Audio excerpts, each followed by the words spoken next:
Olá, gente! Estamos na segunda temporada do Resident Cast, o podcast do Biomédico Residente, que tem como objetivo trazer residentes para contar um pouco das suas histórias, né? Um pouco aí dos percalços do caminho até conquistar a sua tão sonhada vaga de residência médica, que não é nada fácil, mas é completamente possível. E hoje nós temos um convidado super especial, que é Dante. Olá. Está aqui conosco, ele é R3 de Medicina Intensiva, mas tem muita história até chegar nesse R3, e vai ser assim um episódio super especial para a gente conhecer que a história não é nada linear, não é, Dante? É linear.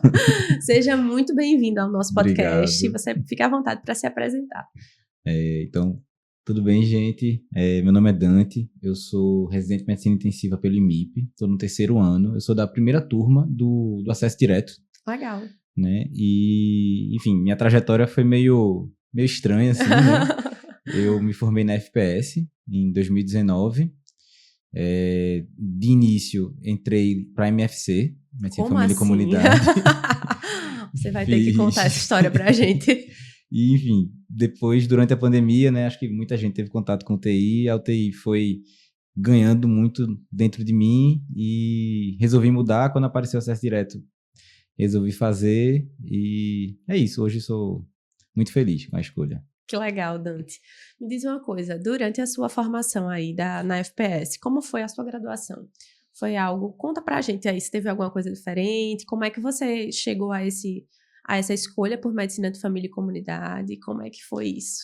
A graduação da FPS, eu gostei muito, assim, a gente tem o TBL, né, o PBL, enfim, e aí é muito interessante a forma de estimular o estudo, então É acho diferente, que... acho que é a única faculdade aqui de Pernambuco, né? Pois é, Não, não sei se outras estão Caruaru. mudando, mas assim, na época, pelo menos, acho que a gente era o único.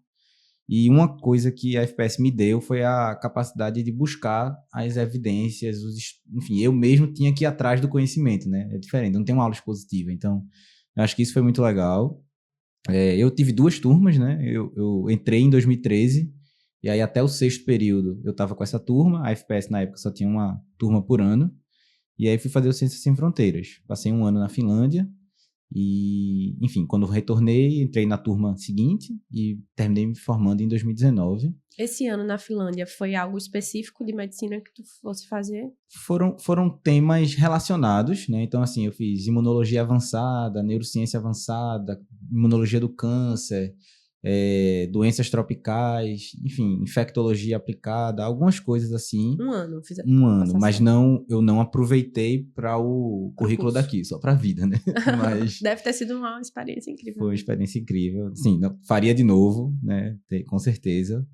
E foi legal também ter a experiência de ter 2 turmas, né? Hoje eu tenho... Conheci uma galera, né? Que as turmas da muitos FPS amigos, são grandes. Exato. Assim, cada uma com 150, né? Então, 300 pessoas aí muita durante gente, a formação. Foi bem legal. E aí, enfim, fiz uma graduação boa, né? No final da minha graduação, tive o prazer de ser o laureado da turma. Caramba, e que aí detalhe! Foi um uma detalhe tão singelo. Foi uma surpresa legal, assim, principalmente parabéns. porque... É sempre um desafio.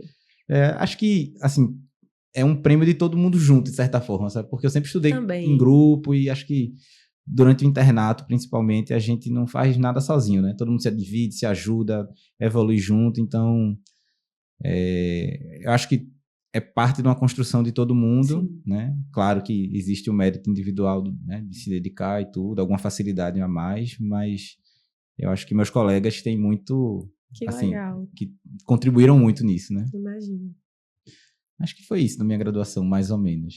E aí, em que momento da graduação você começou a pensar sobre a residência médica? Porque não é um caminho óbvio, embora hoje em dia seja algo quase que obrigatório, mas nem sempre foi assim, né? Hoje o mercado exige, algumas pessoas já têm alguma coisa pessoal, familiar, todo mundo na minha família é especialista, enfim, eu tenho que ser também. Mas quando foi que você começou a pensar, eu vou fazer residência médica?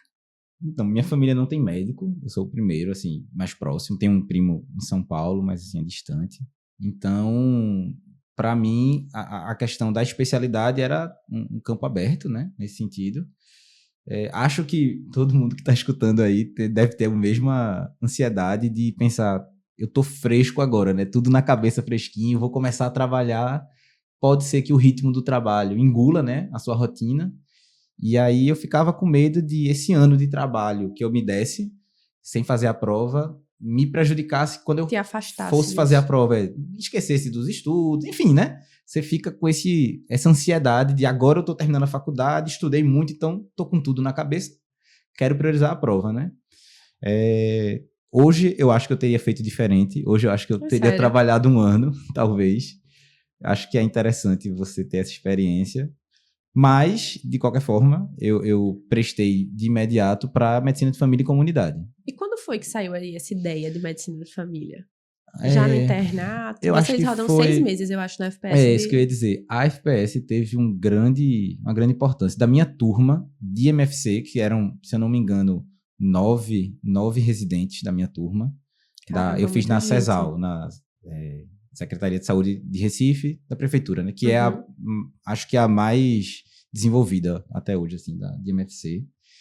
E na nossa turma de 9, tínhamos 6 que eram da minha turma da FPS.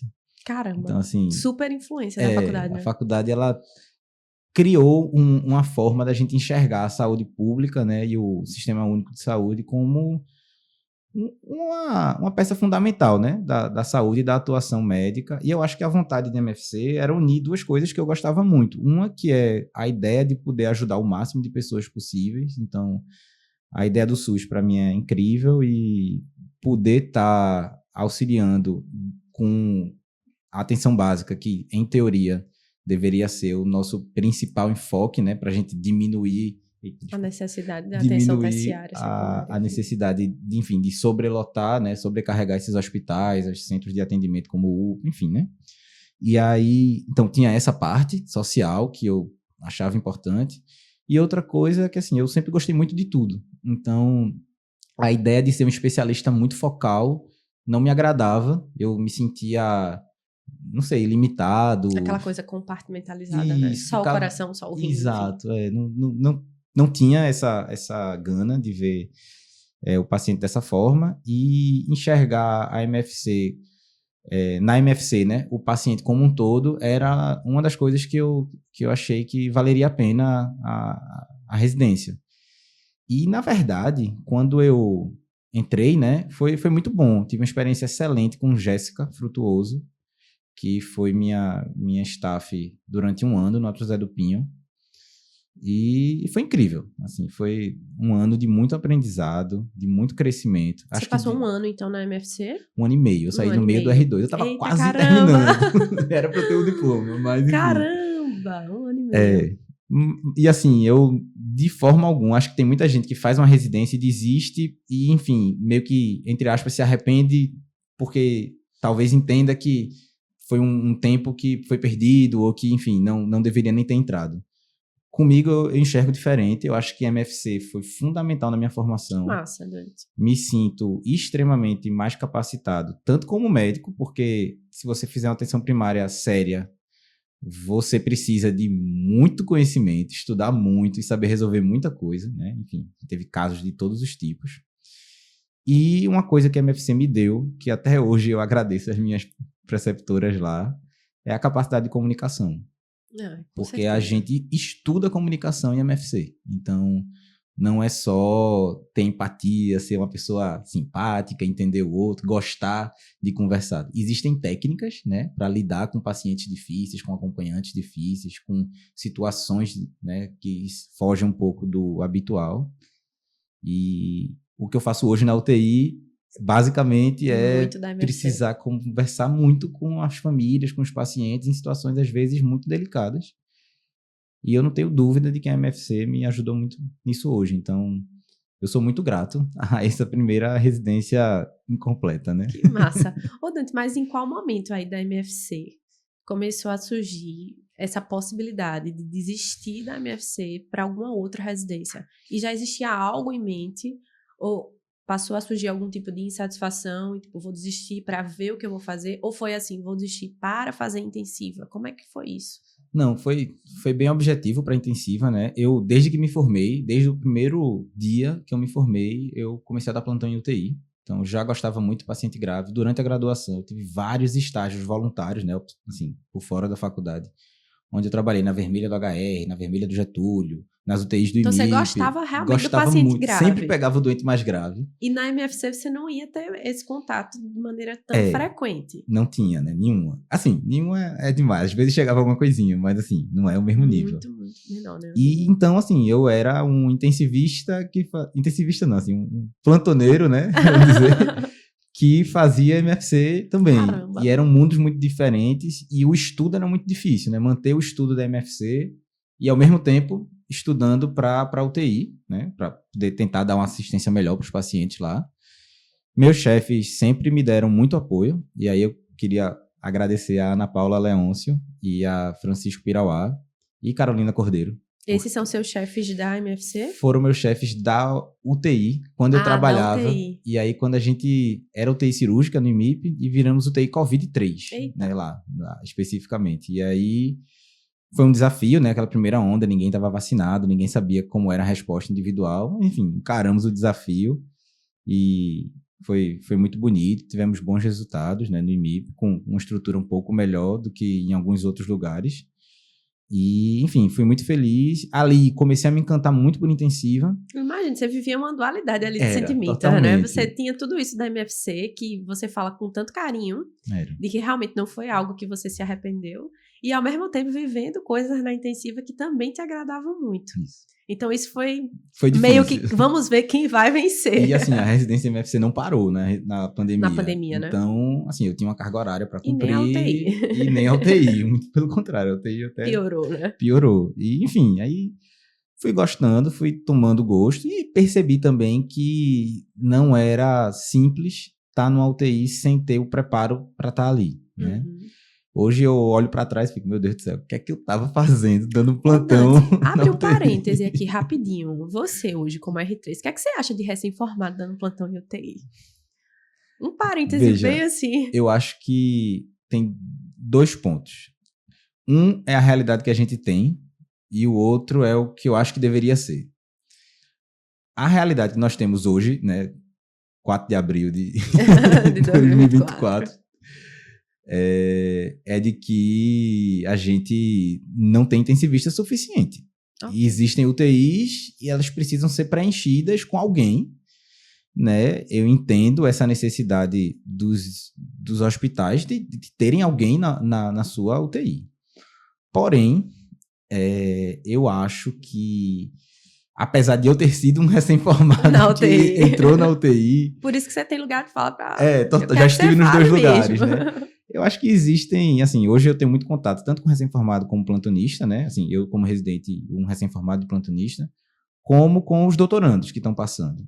E eu acho que existem níveis diferentes de recém-formados e eu tenho a impressão que cada vez mais a faculdade está dando menos campo de prática. Caramba, né? sim.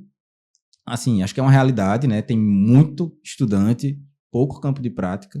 Então, o número de recém-formados que assim, terminam o curso e são capazes de dizer, não, já tive tantos tubos, tantas centrais, tantas PAI, já manejei tantas coisas, enfim, é bem menor.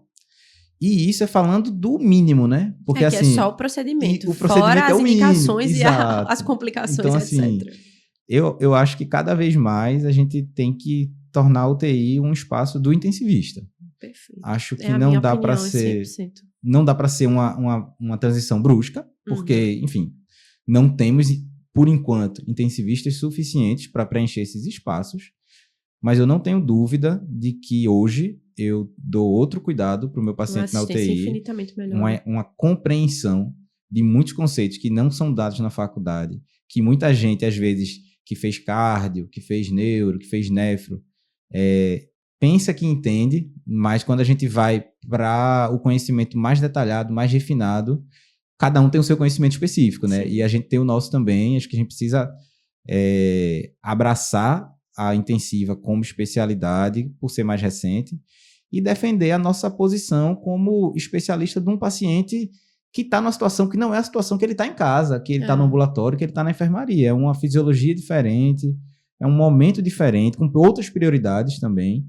E, enfim, eu acho que algumas pessoas que não fizeram a residência. Tenho colegas que tiraram prova de título, tudo. Tenho chefes que não fizeram residência, fizeram por prova de título. Então, assim, existem pessoas fora da curva e não estou dizendo que a residência é o único caminho, mas com certeza a residência é o caminho mais seguro e talvez mais preparado, né? No sentido de que quem faz por fora tem que correr muito para não deixar de ver nada. E eu acho que a residência, né, eu fui a cobaia, né? Então, eu sou o primeiro do acesso direto e mudou um pouco isso. Então, eu acho que de quando eu entrei para hoje, a gente conseguiu evoluir muito na organização, no tipo de atividade teórica e atividade prática que a gente quer levar para os nossos residentes. Então, eu acredito que, assim, no futuro, espero muito que a UTI seja um campo dos intensivistas. Eu também. E, enfim, torço por isso. E aí, voltando ali para aquela parte da pandemia, você na residência e nos plantões da UTI Covid...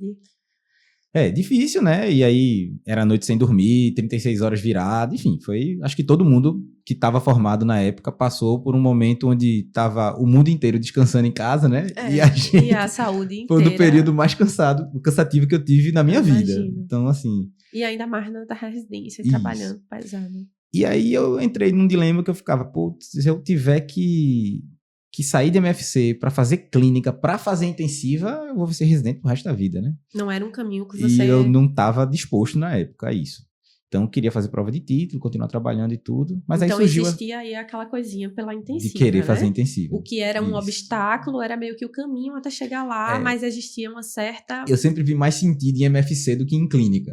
Mas tinha uma intensiva no meio, né? E aí, enfim... precisava passar por clínica para ir para intensiva. Então porque nesse ano não era acesso direto.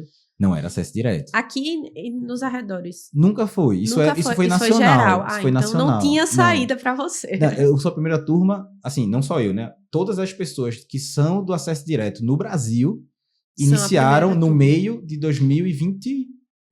Isso. Que foi esse edital extra da CSPA daqui de Pernambuco. Exato. Que, enfim, teve no Brasil inteiro.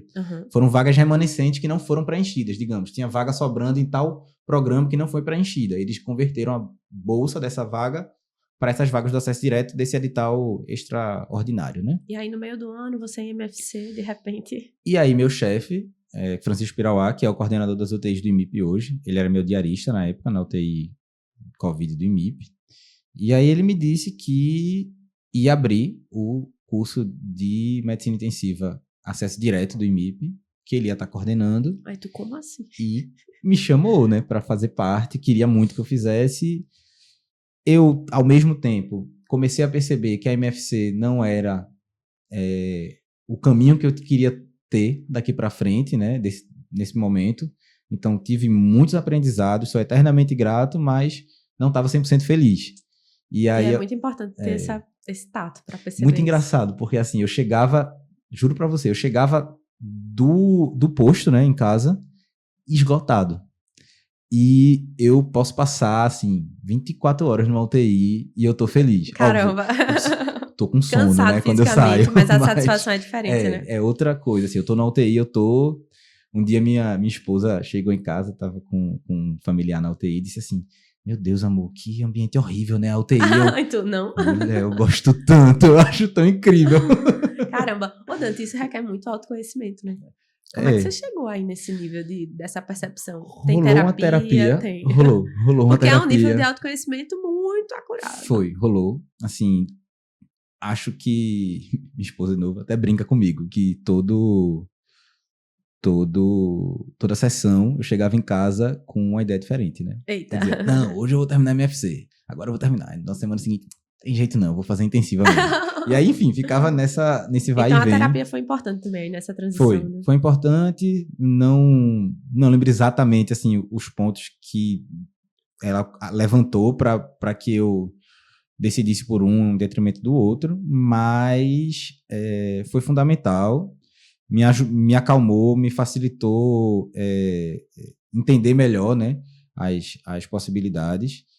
E o apoio da chefia também, porque, assim, tanto Francisco quanto Ana Paula e Carol, eles, assim, que são os da UTI, né, meus chefes, eles sempre disseram muito que queriam que a gente tivesse criando um grupo, queriam que eu fizesse parte do grupo, né, de intensivistas, tudo, enfim. Aí acho que isso me deu força para largar mesmo, né? Que eu estava quase terminando e não foi fácil. Eu imagino. E, enfim, entrar nesse novo barco, nessa nova aventura, mas que foi de extrema felicidade. Então, Porque se o obstáculo era ter que fazer clínica, ele agora não existia mais. Não existia então... mais. No fim das contas, se eu for ser bem, assim, objetivo, do ponto de vista de tempo, né? Eu termino em 4 anos e meio minha formação inicial, né? Assim, de residência. Então, fiz 1 ano e meio de MFC com 3 anos de Um tempinho, de né? Sendo UTI. residente. E aí, assim, é um pouquinho a mais só do que se eu tivesse feito clínica e intensiva direto, né? Depois, né? Seriam 4 anos. Então, acho que foi um caminho diferente, que eu acho que, óbvio, né? Quem faz clínica médica tem outro tipo de conhecimento que é também muito importante, né? E faz parte do nosso dia a dia na UTI. Mas a gente roda roda clínica também na residência, né? Roda bastante, né? Em clínica. Então, o primeiro ano é bem intensivo, assim, na parte de clínica. A gente não pisa na UTI no primeiro ano. É sério? Não pisa. Um ano de medicina intensiva sem medicina intensiva. E é engraçado que o povo chega assim e diz, não, tu que é residente de intensiva, resolve ali o doente grave. Você fica, velho, eu nem entrei. Eu não sei. No meu caso não, né? Porque eu já tinha tido, mas muitos R menos dizem, eu não tenho nenhuma experiência com UTI, porque você acha que eu vou ter essa... Enfim, acho que é uma residência se montando, né? Mas acho que o conhecimento de clínica que a gente adquire com a residência, ele é bom e você tem que correr atrás, né? Estudando por fora, né? Discutindo, aprendendo e acho que, no fim das contas, o acesso direto, se for bem feito, acho que ele dá um bom intensivista, no fim das contas. Eu imagino. Acho que... Ô, Dante, você já deu alguns spoilers aí de como é a residência, mas explana um pouquinho melhor pra gente. Saiu de MFC e aí estou na residência de medicina intensiva, começou em um período que é diferente do habitual, que geralmente todo mundo começa em março, foi um edital extra, então você começou em agosto a residência. Isso. Como é a rotina de medicina intensiva? O que é que vocês fazem no decorrer dos anos? Já que você está no R3, aí prestes a acabar, você já sabe. Fui a cobaia, né? Novamente. Então, assim... São quantos residentes, Dante? Habitualmente vão ser... Vamos lá, a minha residência é do IMIP, né? Eu sou da Coreme do IMIP. Então, habitualmente, nós vamos ter 4 residentes por entrada, tá? São 12 no total. São 12 no total. Nossa residência tem uma parceria muito forte com a residência de intensiva do Hospital Português. Ah, não sabia. E do Hospital Miguel Arraes. Então, a gente considera como a mesma residência. IMIP, Português e Miguel. Legal, não sabia. Quando eu entrei, era realmente uma residência só. Então, assim, todos os rodízios que eu tive no IMIP e no Português foram idênticos para os meus colegas do Português. Entendi. Então, assim, nada diferenciava. Hoje, os hospitais, eles separaram um pouco o R1. Então, o R1 do Português, ele ocorre no Português, e o R1 do IMIP ocorre no IMIP, tá? Por enquanto, o R2 e o R3, que é o momento que a gente vai para as UTIs, ele continua integrado. Entendi. Então, aí é bem integrado o IMIP e Português, e o Miguel também. E são quantas vagas no Português e no... No Português, no Miguel? 2 anos atrás foram 8, mas já foi reduzido agora para 4 vagas novamente, tá? Enfim, por perceber que o serviço ficou, acho que muito, né? E a gente precisou puxar de volta. E o Miguel são 2 vagas. Então, o Miguel tem 2, o IMIP tem 4, o Português tem 4. Totalizamos 10 residentes por entrada, considerando como uma residência, entre aspas, unificada, né? E você não tinha R+. Veja, eu tive por 6 meses, porque existiam os R+, que fizeram pré-requisito antes, né? Ah, sim, que tinham feito clínica médica, mas eles já rodavam UTI. Então, eu não tive como rodar com eles. Sim, verdade. Então, e foram só por 6 meses também. Mas então, assim, no geral, não tive R+. Caramba. E era R tudo. Foi muita pancada na cabeça. Eu imagino. Mas deu certo, assim, entendeu? E aí, como é que funciona a divisão dos rodízios? Sim, então vou falar do IMIP, tá? Uhum. Assim, deixando claro que existe essa interação, mas hoje como o R1 está separado, vou falar da minha Coreme, que é a do IMIP. Então, no IMIP, eu acho que se eu escolhesse novamente, eu escolheria o IMIP de novo, como minha primeira opção, tá? IMIPiano raiz, né? Por vários motivos, Primeiro por isso. Segundo, porque eu entendo que um hospital SUS, ele traz, por probabilidade, situações mais diversas, né? A gente tem em torno de 70% da população sem plano de saúde, né? Então, eu tenho a maior parte de pessoas disponíveis para ser fonte de aprendizado. Sim. Né? Vou ter mais probabilidade de chegar a uma doença diferente, um quadro clínico mais desafiador. E outra coisa que eu entendo que a gente é muito importante, na minha visão, a gente está formando na residência médica para o SUS, de certa forma, né? Não estou condenando nada de hospital privado, eu, inclusive, sou funcionário de um hospital privado aqui em Recife, plantonista de UTI, mas, assim, eu acho que é importante esse retorno para a população.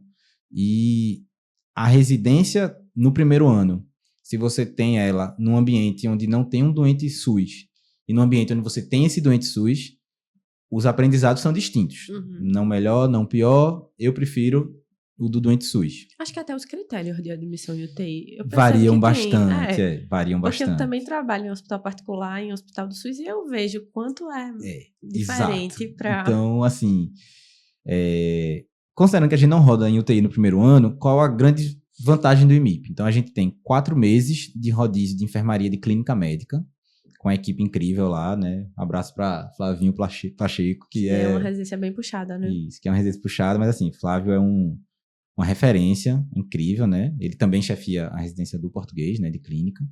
Mas assim, acho que aprendi muito com o Flávio desde a faculdade. Então, 4 meses do R1 de intensiva 4 meses do R1 é de clínica. São de clínica, exato. E aí, desses 4 meses de clínica, hoje, os residentes do IMIP rodam no IMIP, e o restante roda no seu próprio hospital. Uhum. Na minha época, eu rodei dividido, no MIP e no português. Então, temos 4 meses de clínica, 1 mês de cirurgia geral, que hoje ainda é no IMIP, o rodízio do IMIP, né? Outros hospitais têm rodízios em outros lugares, mas o nosso do IMIP é no IMIP. Esse mês de cirurgia geral para intensiva é mais focado em procedimentos? É mais focado na clínica cirúrgica, né? Indicação cirúrgica, avaliação pós-operatória, compreender um pouco os tempos cirúrgicos, as complicações possíveis, um pouco também de ver o doente da cirurgia na UTI, na ótica do cirurgião, né? Entender um pouco mais aprofundado as dinâmicas dos tempos cirúrgicos, como isso impacta no pós-operatório. Enfim, acho que criar um vínculo é um mês importante. Temos um mês também de cirurgia torácica, e aí é um mês legal, porque é um mês de muito procedimento no sentido de dreno torácico, broncoscopia. O IMIP tem muito doente complexo, né? Então tem uma demanda grande de parecer, de ver pacientes de outras clínicas, enfim, de muita cirurgia grande também, de torácica, né? E uma compreensão, talvez, de que o tórax tem algumas especificações que, quando a gente não roda na torácica, às vezes você não percebe. Então, assim, para drenar um tórax, ou para compreender se o dreno está funcionando, ou quando é que você tira o dreno, e quando é que você faz a pleurodese, e se isso tem indicação, enfim, compreender algumas coisas que, às vezes, na faculdade a gente passa de uma forma meio rápida, né, e simplória, e quando você roda com o pessoal da torácica, você vê que tem muito mais. Deve abrir um leque de outras coisas. Exato. Né? E dá uma segurança grande também para estar mexendo no tórax se for preciso, e às vezes precisa. Então temos aí 6 meses já, né? Já.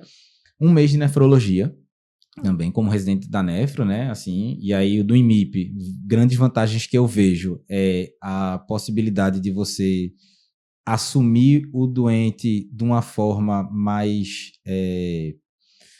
autônoma, né? O pessoal da nefro lá deixa o residente, dá um suporte bom para o residente e ao mesmo tempo deixa um residente assumir um pouco esse cuidado, questão de punção de catéter, de CDL, às vezes a gente precisa na UTI pegar o catéter antes do nefro chegar, acontece, né? Então, pegar catéter também é uma da diálise, né? Que é parecido com a central, mas tem algumas coisinhas diferentes. A discussão da diálise também, eu acho que nefro e intensiva tem muita coisa a ver, né? A gente tem que ter uma relação boa, né? A gente está ali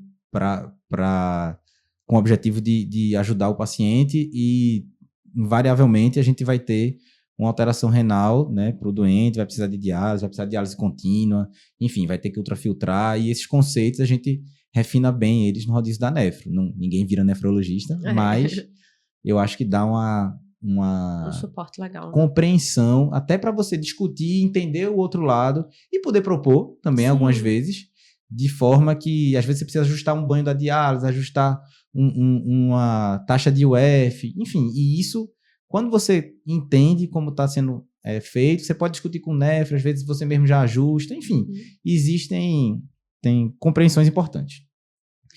Depois do mês de nefro, também tem um mês de cuidados paliativos. O IMIP tem uma enfermaria de cuidados paliativos, então eu acho que é um rodízio fundamental, né? A UTI, cada vez mais, a gente tem que entender como um lugar também para a gente colocar os cuidados paliativos como enfoque do intensivista, né?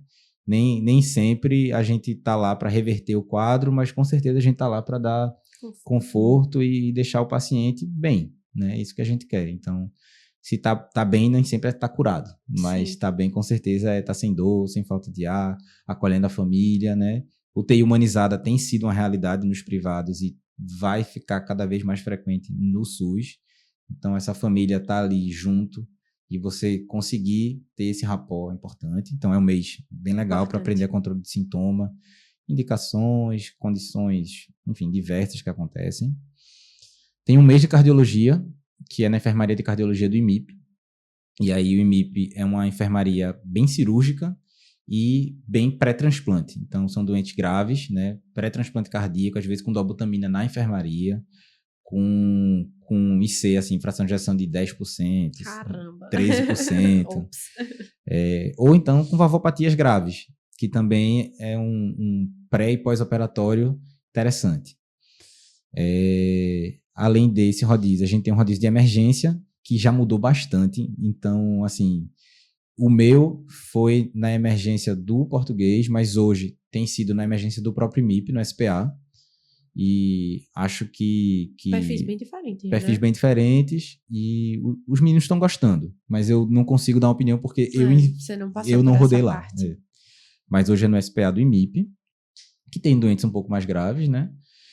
E eu acho que foram... sim. E o melhor mês, na verdade, tem um mês de ecocardiografia. Que legal. E aí, assim, hoje o POCUS é uma grande ferramenta em uma realidade na UTI. E rodar ecocardiografia dá pra gente uma segurança maior de aquisição de imagem, interpretação de imagem. Há 3 anos você já tinha? Já tinha. Então eu tive um mês de eco. Porque hoje o POCUS está bem... Mas assim, a gente já teve rodízio de eco no primeiro ano. E assim, é um mês fundamental, porque não é um mês focado em POCUS, né? Isso é uma coisa importante. Eco é uma coisa, POCUS é outra. E foi um mês de eco, então é rodando com o cardiologista, vendo as 1001 patologias que existem no IMIP, né, de cardiopatias, e aprendendo com o ecocardiografista a visão deles. Né? Então, todas as medições que são feitas, a forma de obter a melhor janela, como interpretar alguns achados, como você vê se a janela está boa, se não está boa, enfim. Então, a gente pega esse mês, estuda só eco, como se fosse para ser um ecocardiografista, né, por um mês, e aí depois a gente tenta transpor isso para o POCUS, que a gente não faz tantas medições, que a gente não tem uma janela ótima e que a gente não quer laudar nada. A gente quer ter uma objetividade, identificar, mas assim, é importante. Eu olho ali, às vezes, tem um IEM importante esse paciente, tem uma estenose aórtica importante, então já chama o ecocardiografista para fazer aquela avaliação, mas nesse meio tempo, eu consigo manejar a hemodinâmica desse doente de uma forma mais individualizada, né? Perfeito. E o POCUS faz muito parte da nossa avaliação hemodinâmica do doente, que não é uma realidade na ecocardiografia. Então, na verdade, a gente usa a mesma ferramenta com objetivos diferentes e o ecocardiografista é nosso parceiro no diagnóstico dos pacientes, com certeza. Mas, assim, de diagnóstico de TEP, por exemplo, por ver uma disfunção do ventrículo direito, diagnóstico de endocardite, porque a gente vê uma vegetação, diagnóstico de doença valvar, de disfunção cardíaca, enfim, N situações onde a gente consegue só com esse conhecimento adquirido durante um mês e o conhecimento do POCUS, né, que vai sendo refinado durante a residência, adiantar muito o conhecimento, o diagnóstico, né, e a condução do paciente. E aí, um mês de férias. Um mês de férias, também tem férias.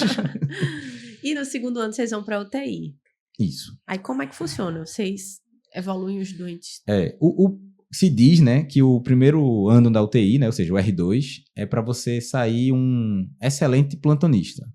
E no R3, para você sair um bom diarista, né? Então, os enfoques, eles são um pouco diferentes.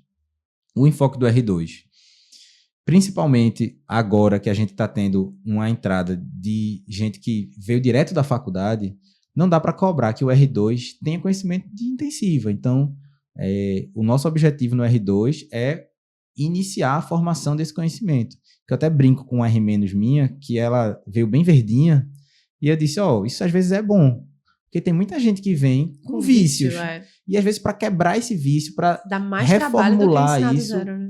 é mais complicado. E quem vem verdinho, está se dedicando e está tentando aprender passo a passo, às vezes refina muito melhor do que a gente que teve um passado manchado aí por alguns vícios. Então, o foco do R2 seria dominar a UTI do ponto de vista do plantonista. Então, a gente sempre quer que o residente de intensiva, no início, vai mais devagarzinho, mas no final, assim, da metade para o final do segundo ano, que ele domine a UTI inteira, todos os pacientes, que ele tenha a capacidade de dar um plantão tranquilo, no sentido de vou fazer acesso guiado axilar, femoral, jugular, enfim, na longitudinal, na transversal, pegar PAI de radial, PAI de femoral, enfim, diferentes formas de avaliar um Swan-Ganz, vou passar um catéter de Swan-Ganz, passar o catéter, enfim, avaliar com termodiluição transpulmonar, avaliar com análise contorniana de pulso, e entender o doente do ponto de vista de disfunção hemodinâmica, qual é o choque predominante, qual é a intervenção proposta, como é que você vai, né, desse ponto, e de estar seguro com a parte de ventilação mecânica, de via aérea difícil, de manejar condições clínicas mais frequentes na UTI.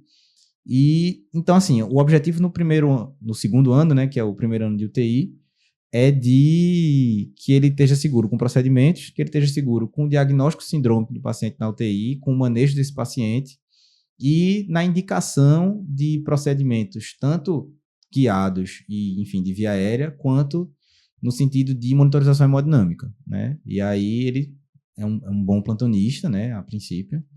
O cuidado integrado desse paciente, isso, né? Que é o que a gente já tinha comentado sobre a MFC. E aí dá para entender um pouco que realmente existe algumas semelhanças tem gente que me crucifica, mas eu acho MFC e UTI muito parecidos. Assim, ok. São Você me convenceu. Coisas parecidas em polos distintos, né? Então, assim, a complexidade do ponto de vista de gravidade do doente é outra, né? Digamos assim, a tecnologia utilizada é outra, a complexidade é alta nos dois, né? Mas, assim, a tecnologia que eu uso e a gravidade de um doente num canto e no outro são diferentes, completamente diferentes, tem nada a ver. Mas, assim, você tem que coordenar o cuidado do paciente, você está lidando com o médico assistente, com várias especialidades, você tem que unificar aquelas condutas, você tem que tentar ser um mediador, você tem que conversar com a equipe multi de enfermeiro, técnico, físio, nutri, TO, fono, né, assistente social, psicólogo. Então, assim, esse é o grande desafio, né?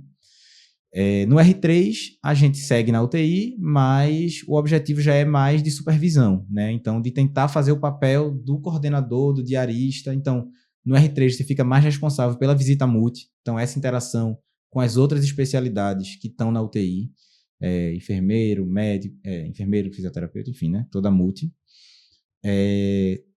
Responsável por passar a visita também, é uma coisa que a gente vem tentando implementar, né? O diarista está ali, mas o R3 que tenta guiar e o diarista dando suporte. Legal. E também de suporte para os próprios R-, né? Então, assim, acho que quando você ensina, você aprende. Sim. E então está dando suporte para a punção, está dando suporte para o manejo de um paciente grave, está dando suporte para o raciocínio, para permitir que ele vá buscar o conhecimento em algum outro artigo, né, livro, enfim, o que for necessário. E com relação às UTIs, a gente roda, por enquanto, né, no IMIP, no Português e no Miguel. Tá? Aí, por enquanto, está unificado.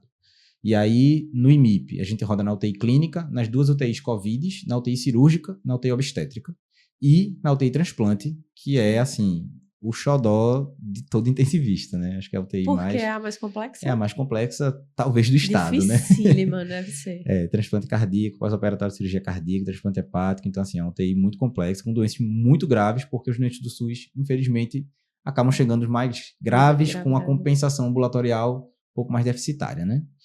Deve ser um grande desafio, então. É um grande desafio. E, assim, acho que o IMIP consegue ter um suporte de recurso muito bom, né? Não é o ideal, mas acho que é muito próximo de muitos hospitais privados que a gente tem aqui. Enfim, com relação ao português, a gente, por enquanto, roda nas UTIs coronária, na UTI do segundo EGAS e na UTI do sexto EGAS. Então, cada uma tem um perfil diferente. Sexto é mais neurocrítico, segundo EGAS é mais um perfil de paciente agudo clínico e transplante hepático também. Tem bastante transplante hepático lá. E a coronária, enfim, tem coronária. Ô, Dante, pediátrica não, Não, vocês não passam? não. Tem uma Pediatria de intensiva? É sub de PED. É sub de PED? É sub de PED, é. Então, faz pediatria e faz medicina intensiva pediátrica. É Porque outro obstétrica mundo. não é, né? Porque eu imaginei também que fosse como Não, a pediátrica. obstétrica é interessante, porque assim, lá no IMIP a gente tem a doutora Leila Katz, né, que assim, é uma referência para o Brasil. E acho que é a pessoa de maior conhecimento no país de gestante grave. Eu imagino. Então, a gente tem uma UTI, né, felizmente, com uma obstetra extremamente qualificada para gestantes em situação de gravidade, com uma equipe muito boa, que é o Dr. Mário, né, o nosso chefe também na residência, que acompanha na parte da intensiva. Então, é uma diária dividida entre um obstetra e um intensivista. Entendi. E é muito interessante. Acho que é uma das únicas UTIs do estado que tem essa conformação e não existe um sub de GO de intensiva, não que eu saiba. Não. E também não existe uma sub de intensiva de pra GO. Obstétrica. Então, assim, acho que é um mês interessante para você pegar, porque, enfim, querendo ou não, chega, né? Então, numa UTI obstétrica, os diaristas podem ser intensivistas e não necessariamente obstetras, não é isso? A maioria das UTIs, eu acho que é compartilhada essa diária, sabe? Assim, tem que ter um obstetra, a gente não domina, né, as questões da obstetrícia específicas, mas tem que ter um intensivista. Então, eu acho que o ideal é essa formação mesmo, mas a pediatria tem que chamar alguém da pediatria. Não é um adulto não pequeno. Não é. É tudo muito diferente. Massa. E o Miguel é aquele perfil, né, do Miguel, que é legal, porque é um hospital SUS, porta de entrada de cirurgia, de trauma e de clínica. Então, tem de tudo no Miguel. Extremamente diverso. É aqueles, assim, aquela correria gostosa, né? Eu não fui, eu não cheguei a rodar Miguel no Miguel, também é um mas todo muito mundo bom. que roda comenta sobre isso. Muito bom. Extremamente enriquecedor. Dante, você comentou comigo aqui que passou do ensino médio direto para a faculdade, da faculdade direto para a MFC, de MFC direto para intensiva. Sem Vem palavras. Aí, há o quê? 10 anos e meio 11 anos e meio, rotina. 11 anos e meio de juntar com o ensino médio. Que teve o Ciência Sem Fronteiras, né? Ainda teve o Ciência Sem Fronteiras, verdade. 11 anos e meio. Descanso. Então, assim, um tempão da sua vida dedicado a isso, que aparentemente lhe faz muito feliz. Você fala com muita satisfação desse lugar de onde você está hoje. Mas me diga, quem é o Dante fora da medicina? O Dante não médico, o Dante esposo, filho, neto. Como é que é a sua vida para além da medicina? O que é que você faz? Como é que você inclui atividade de lazer? O que é o seu refúgio aí fora da medicina? Eu acho que a medicina foi um grande achado na minha vida. Quando estava no terceiro ano, eu não ia fazer medicina. Eu ia fazer letras. Você comentou que não tem ninguém da sua família médico, né? Não. Como é que foi isso aí? Eu ia fazer letras, acho que até, sei lá, março ou abril do ano do vestibular. Tem alguém na tua família dessa área de letras? Minha família é muito de humanas. Então, assim, meu pai é artista plástico, minha mãe legal. pianista e jornalista, meu irmão é músico e jornalista, meu tio é maestro. Cara, boa ver, é bem artística, né? Minha esposa é musicista. Que legal. Então, assim, tem muito dessa parte de humanas na família. E eu sempre gostei muito de literatura, sempre gostei muito de ler e de escrever. Então, para mim, letras era um caminho óbvio. Mas, enfim, com várias discussões, né, no terceiro ano, entendendo que também eu queria... Manhã diz que eu cheguei para ela um dia e perguntei, mãe, o que é que tu acha que é a profissão que eu ajudo mais as pessoas? Porque, caramba, enfim, legal. eu queria ser professor, né? Mas entendia que existiam limitações nesse cenário. E aí ela disse, meu filho, eu acho que medicina é uma boa opção. Eu falei, rapaz, vou tentar, né? Eu sempre fui muito estudioso, então tinha facilidade com a questão, enfim, apesar de não estar fazendo uma preparação, mas achava que podia fazer uma boa prova. Isso no meio do terceiro ano? Foi, mais ou menos assim, sei lá, março, abril. E aí comecei a me dedicar e tudo, e na UPE, na Federal, não passei, mas passei na FPS e consegui o FIES. Então, fui ficando, me apaixonei pela FPS e me apaixonei pela medicina, sabe, assim... Realmente foi um achado, assim. Foi um achado... Totalmente fora da sua zona de conforto. Totalmente, mas assim, eu não faria outra coisa, não sei se eu faria outra coisa da minha vida hoje, do ponto de vista profissional, né? Mas, voltando, né, para sua pergunta, gosto muito de ler, gosto muito de escrever, então... E gosto muito, assim, de música, de arte, adoro viajar, adoro viajar. E, enfim, por ter na minha família, né, e pelos meus amigos também, ter essa vivência mais cultural, acaba que minha rotina fora da residência hoje, né, e do trabalho, ela é indo para show. Então, hoje eu vou para um show já já, Que com o pessoal legal. daqui, né, enfim, e gosto muito de estar na presença da cultura popular daqui, de Recife, né, admiro demais É um recifense apaixonado, né?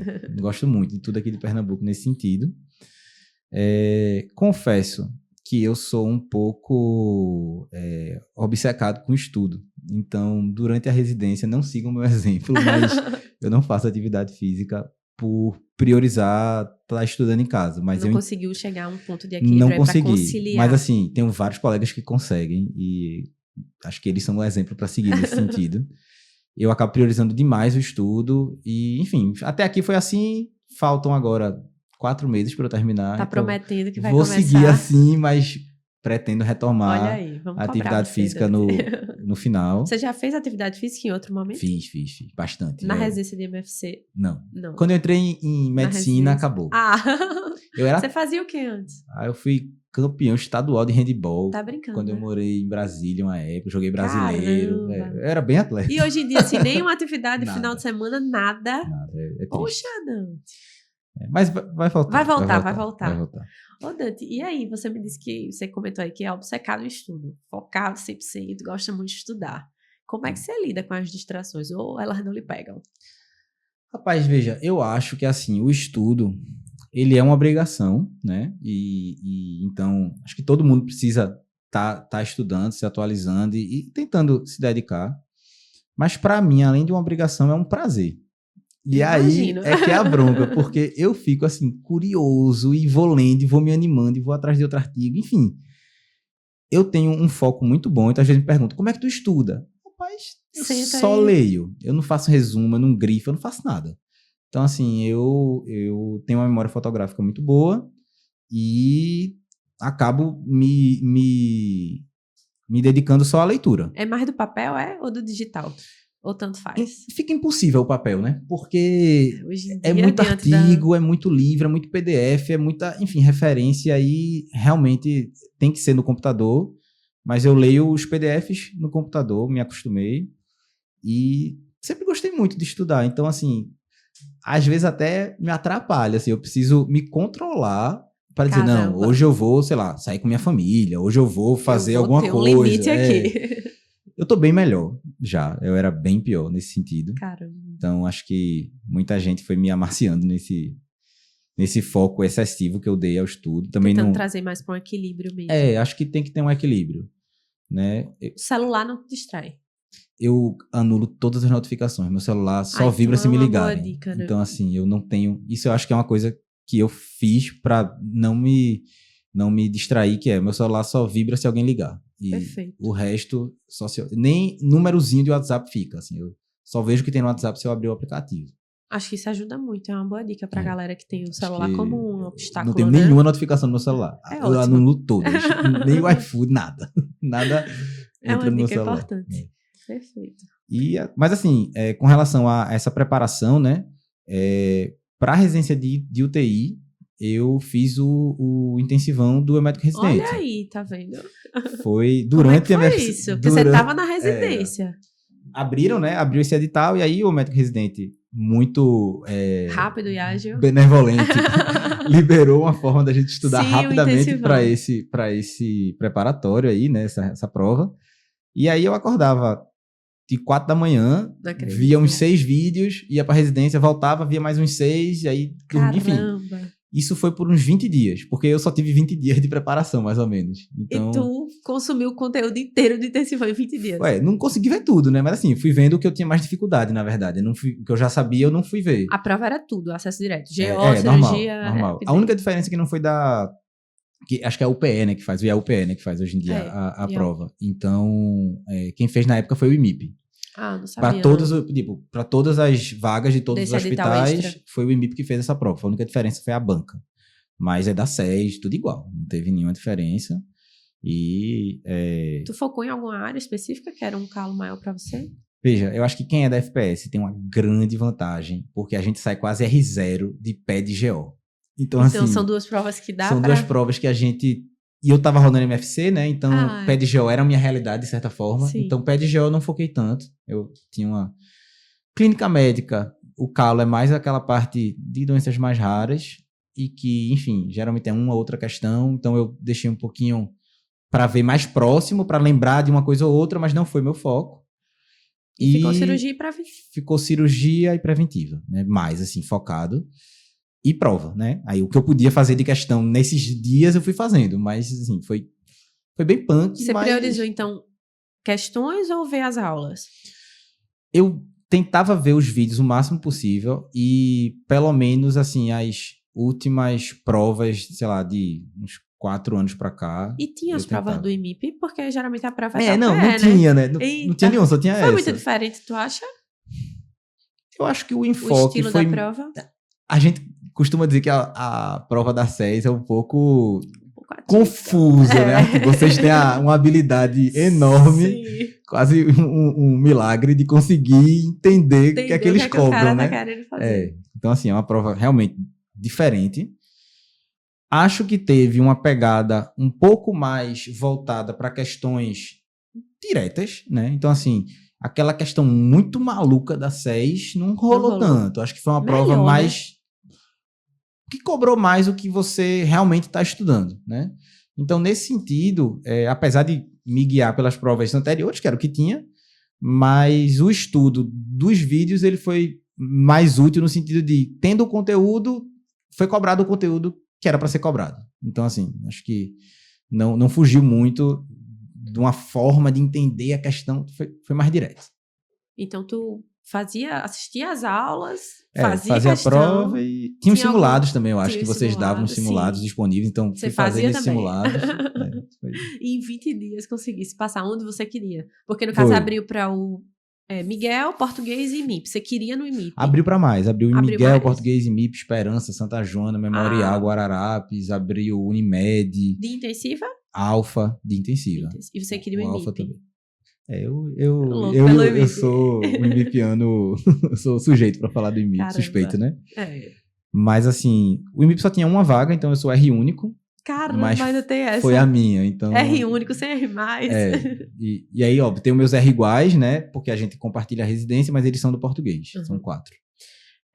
Dante, me diz uma coisa, tu tem uma história aí recheada de coisas diferentes e foi muito melhor do que eu imaginei, inclusive, porque eu não tinha, pra mim era um residente intensivo e de repente eu fui descobrindo fatos assim sobre a história, porque caramba, muito melhor do que eu pensei. Foi, voltou muito, né? Olhando aí pra essa tua trajetória, essa pergunta é meio difícil, você responde se você conseguir.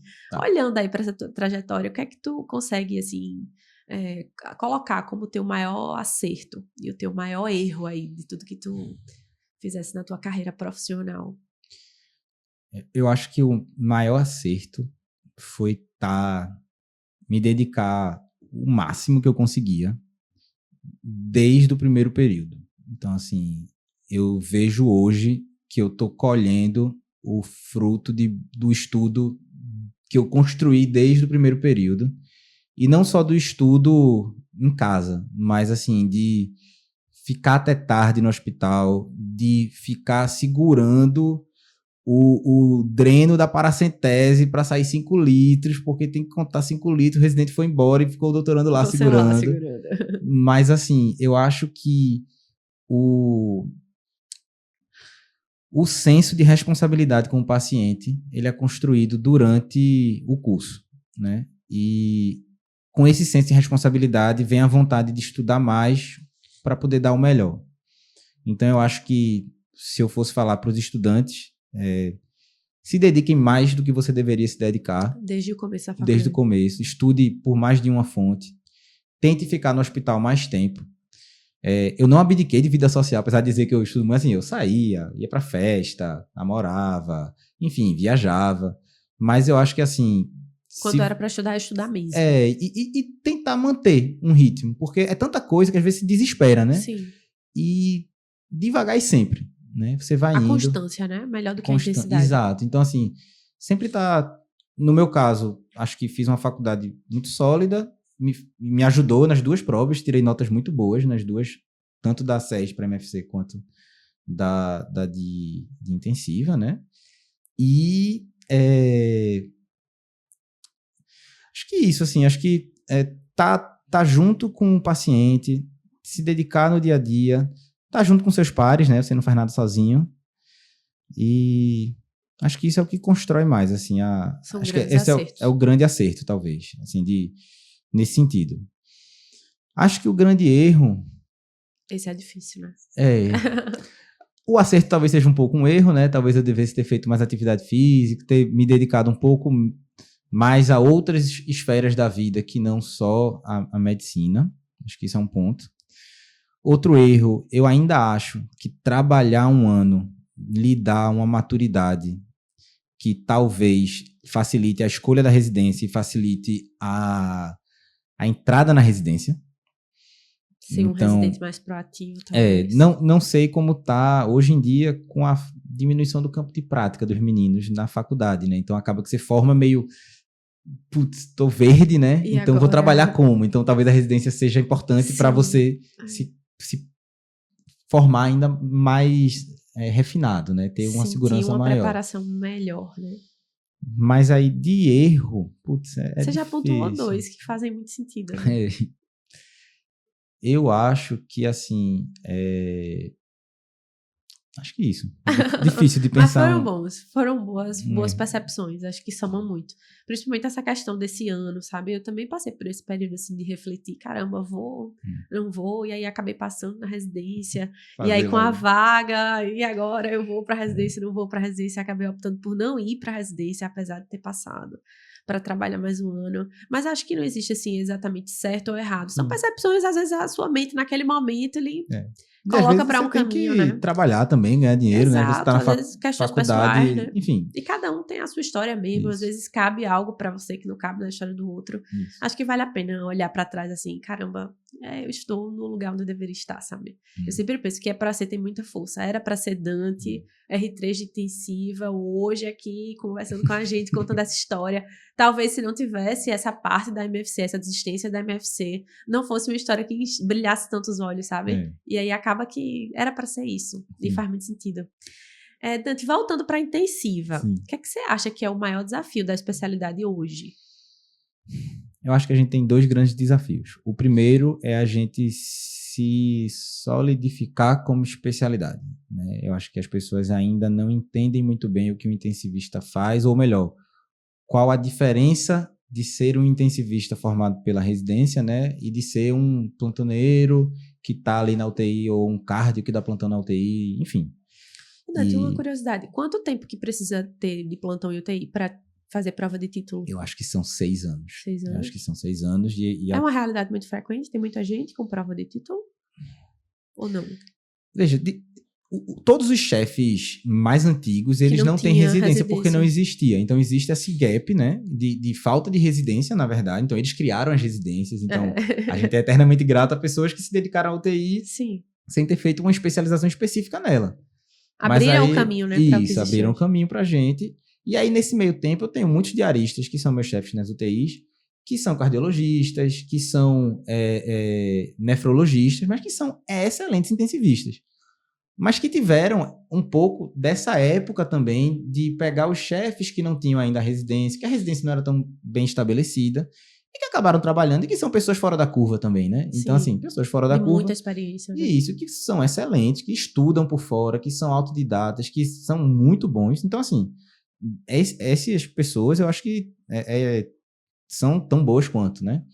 Mas eu acho que a residência de acesso direto está trazendo um perfil diferente para um diarista que ele está, digamos que assim, preparado para estar na diária e preparado para estar no plantão. E que gosta dessa dinâmica de estar no plantão também. Então, eu acho que estar presente na UTI, isso vai fazer a diferença. Isso de entender que o intensivista, ele enxerga os comprometimentos hemodinâmicos, a forma que a gente aprende fisiologia cardiovascular na faculdade nem sempre está certa. Enfim, sem polemizar, mas polêmicas. Tem muita coisa que a gente interpreta de uma forma errada, sabe? E que na intensiva você aprende de outra... a enxergar esses erros na avaliação hemodinâmica do paciente e tentar dar uma avaliação, uma conduta, né, mais específica para ele. O doente crítico, ele não está no livro, né? Assim, ele não adianta dizer, não, mas eu sou especialista em doença X.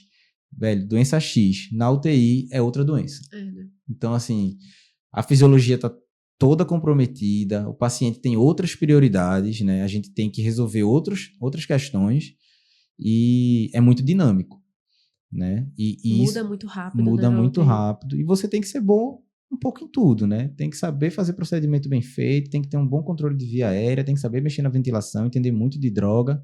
Então, assim, a gente acaba pegando um pouco de cada especialidade que a gente roda junto, né? E não pode ser nada superficial em nenhuma delas, né? Tem que entender da profundidade de cada...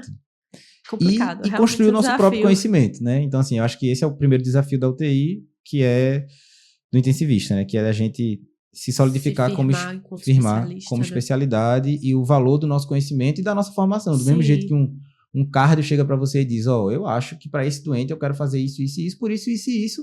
No ambulatório, eu acho que a gente tem que começar a que os colegas entendam que na UTI, quando a gente está colocando uma orientação ou sugerindo uma mudança, também é baseado em muita experiência e muito estudo, né? Então, acho que tem esse ponto.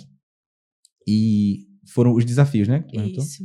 E acho que o segundo desafio é do ponto de vista de mercado/residência, né? Então, assim, junto com essa solidificação da especialidade do ponto de vista teórico, né? Assim, de arquétipo de especialidade, de também a gente pensar no espaço do intensivista em ser valorizado como especialista, porque quem dá plantão de UTI ganha o mesmo de um plantonista não intensivista ganha o mesmo de um plantonista intensivista. Isso não pode, não faz sentido. Acho que faz pouco sentido também.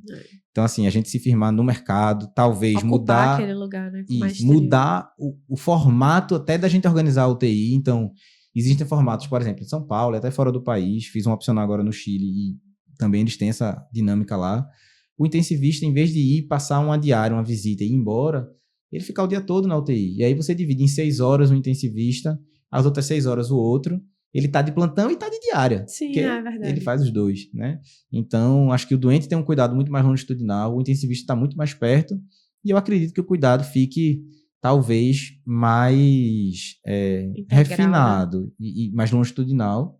Mas entendo que, enfim, é uma transição que talvez a gente não consiga, nos próximos anos, ainda ter gente suficiente para fazer esse tipo de proposta, né, de composição das UTIs, né, de reestruturação. Mas acredito que vai chegar lá. Eu espero que chegue um dia. Essa inquietação e essa percepção da necessidade da mudança já é um passo importante. Então, assim, se já acontece em outros lugares, já vem funcionando, acho que vale a pena manter esse espírito assim, de revolução vivo para que consiga fazer. Eu espero que seja uma realidade. Não demore mais tantos anos. Outro desafio, acho que é a residência, né? A residência é nova. Então, assim, são 3 anos, nem 3 anos ainda, né? Que eu não terminei. Então, assim, tá aí, acabando. Tá terminando os 3 anos e é um acesso direto, né? E aí, como a gente conversou várias vezes aqui, os estudantes estão saindo cada vez com menos experiência da faculdade e estão entrando numa residência que no R2 espera-se que ele seja o responsável pela UTI. Então, tem um gap, né, aí de exposição a situações, a habilidades e tudo. Então, eu acho que como residência também, por outro lado, e especialidade, a gente precisa, ao mesmo tempo que é fortalecer a especialidade e o mercado nesse sentido, precisa fortalecer a formação, né, e garantir que a gente tenha uma uniformidade. Acho que a residência de anestesia é o grande exemplo para todas as residências, né, no sentido de organização, de cobrar carga teórica, de ter um cronograma, de homogeneizar o conhecimento entre os residentes. Então, nesse sentido, eu acho que a gente tem que se espelhar um pouco na forma, né, que eles conseguiram criar, né, isso. E acho que a gente, sim, precisa fortalecer mais a residência, garantindo uma formação mais sólida, mais homogênea, né? Mas assim, é uma construção que está Vai sendo chegar lá. feita. Tá cada vez, acho que mais organizado, mas tem muito para melhorar também. Eu Reconheço acredito. que a gente ainda talvez precise ajustar algumas coisas. Que massa. Dante, eu tava super ansiosa para ter um residente intensivo aqui. Porque é uma residência que é nova, a gente não conhece tanto, eu mesmo É tinha várias verdade. curiosidades. E assim, além de um residente intensivo, ainda tem essa história recheada Que massa. de tantos caminhos, né? Nada linear, mas que fazem muito sentido no final das contas. Estou muito grata, acho que não poderia ter acertado mais Que bom. em um residente intensivo do que você. Agradecer Foi a super Esté, bem né? indicado. E assim, acertou em cheio, assim, parabéns massa. mesmo pela sua trajetória. É muito Obrigado. satisfatório ver alguém tão feliz e realizado com o que faz, sabe? Tenho certeza que os pacientes que passam aí pelas suas mãos nas UTIs são extremamente privilegiados, né? Por ter Obrigado. alguém competente, humano, que pensa no cuidado integral aí do paciente. É muito feliz ver isso, né? Principalmente a gente que gosta de medicina mesmo, a gente fica muito satisfeito quando a gente encontra pessoas como você. E aí, todo sucesso do mundo, né? Que você consiga aí ser esse revolucionário na medicina intensiva. Vai contar com a minha torcida mesmo, para que dê muito certo. Obrigado. Muito feliz, é muito satisfatório ver gente assim. E assim, felicíssima por ter tido a oportunidade de trazer você e contasse um pouco da sua história. Mas para encerrar e fechar com chave de ouro o nosso episódio, eu queria que você deixasse um conselho aí, abrisse seu coração, deixasse um conselho para as pessoas que estão nos ouvindo, para aquele Dante lá de medicina de família e comunidade, que estava com aquela coisa, e aí, deixo, não deixo, vou para a intensiva, ou então para aquele Dante lá do internato, que ainda não sabia exatamente o que queria. Deixa um conselho para os colegas que estão nos assistindo. A sua maioria é realmente estudantes, mas a gente tem muitos outros colegas que estão em alguma residência, pensando em alguma outra, e sempre aquela coisa, e aí, vou, não vou. Queria que você abrisse seu coração aí e deixasse um conselho para os colegas. Então, vou olhar para a câmera, né? Tudo bem, gente? Para você que está em casa aí escutando a gente, eu acho que o ponto principal é se dedique muito à sua faculdade, tá? A gente vai estar cuidando de vidas e não é uma coisa só bonita de falar, é real, né? E um erro da gente, infelizmente, pode custar. Então, não é que a gente não vai errar, a gente vai errar, mas a gente tem que aprender com o erro e sempre tentar se corrigir e se especializar mais, se dedicar mais para que o paciente se beneficie, né? A gente consiga trazer o nosso objetivo, que é a melhora no cuidado das pessoas. Então, se dediquem muito à faculdade. Eu sei que a gente tem menos campos de prática hoje, mas se puderem, se tiverem a opção, tentem conseguir plantões voluntários, experiências com algum colega que já está formado, para poder ter uma vivência um pouco maior. E estudem muito, né? Para quem está na dúvida da residência, eu acho que assim, se você está na dúvida, talvez trabalhar um tempo ajude, né? A prática é muito diferente da faculdade. Então, nesse sentido, eu acho que viver um pouco ajuda você a organizar as ideias. Mas se você já está na dúvida, por outro lado, em não fazer residência ou fazer, pelo amor de Deus, faça a residência. Porque, assim, não é querendo dizer que só tem um caminho, que é a residência, não é isso, né? Existem outros caminhos. Mas a residência é uma riqueza de situações. Você está ali 2, 3, 4, 5 anos, todo dia vendo paciente variados, com 1001 possibilidades de situações diferentes, com vários profissionais discutindo aquilo todo dia. Você é meio forçado a estudar, tanto pelo paciente, quanto pelas atividades teóricas, quanto pelo staff que vai lhe perguntar alguma coisa. Então, assim, eu acho que é um ambiente que lhe estimula a melhorar. E eu espero que a gente tenha cada vez mais residentes de medicina intensiva.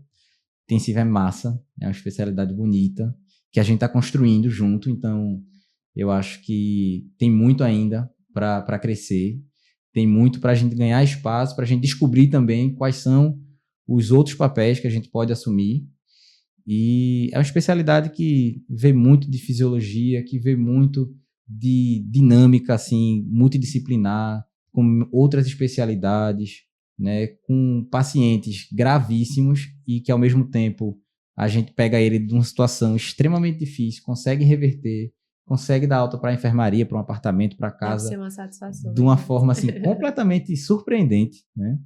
A gente ter acesso a dispositivos também super interessantes, como um ECMO, um balão intraórtico, um impela, enfim, são coisas que eu gosto muito dessa parte de cardio-intensivismo e acho que quem sabe aí, quem né? sabe, Uma sub. uma sub depois. E, enfim, intensivo é bonito, intensivo é massa.